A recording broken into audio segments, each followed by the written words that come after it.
si Jean-Luc Mélenchon est élu président dans 2 mois, est-ce qu'il continue les livraisons d'armes à l'Ukraine? Non, nous on a dit depuis le Vous début, arrêtez entièrement, mais plus rien. premièrement, il y en a très peu. Vous parlez des armes françaises, franchement, c'est des gilets pare-balles et quelques missiles anti-chars. Mais pour Vous avez la liste, vous, des... Pardon? Vous avez la liste des armes fournies par la France? Eh bien, je vais vous dire, je siège à la commission défense et armée et je ne dois pas vous dire. C'est pour ça que je vous pose la question, parce qu'on ne la connaît pas, vous venez de nous la donner. Vous pouvez nous dire ce que la France a livré? Ça peut ressembler à ça. Mais vous venez de le dire. J'en sais, du moins. J'avais cru comprendre qu'il y avait un secret défense sur cette question, mais je me suis peut-être trompé. Écoutez, quoi qu'il en soit, la France a livré des missiles.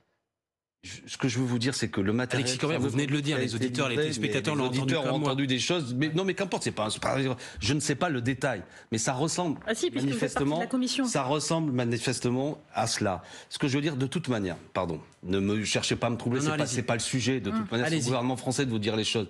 Quoi qu'il en soit, ce que je veux vous faire comprendre, c'est qu'il y a une spirale d'événements qui peut nous amener à une dynamique extrêmement dangereuse. Ce dont nous parlons, c'est du fait qu'une puissance nucléaire, la deuxième puissance nucléaire aujourd'hui, celle sans doute qui possède le plus en réalité de têtes nucléaires, mais à raison du vieillissement de son matériel, on va dire que c'est la deuxième puissance nucléaire derrière les États-Unis, membre du Conseil de sécurité de l'ONU, se retrouve engagée en raison des décisions irresponsables de Vladimir Poutine dans un conflit.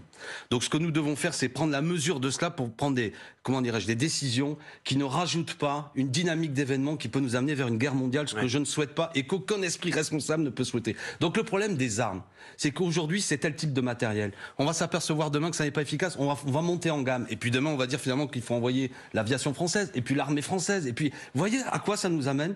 Je pense qu'aujourd'hui, nous pouvons agir efficacement par des mesures économiques pour aller vers un objectif, la paix. Quel objectif? Réunir une conférence de l'OSCE, c'est ce que nous disons, l'Organisation pour la sécurité et la coopération en Europe. Réunir une conférence internationale sur les frontières, discuter de la situation, dire aussi, chaque fois ça choque quand je dis ça, mais qu'aussi il faut cesser toute avancée de l'OTAN, notamment aux frontières de la Russie.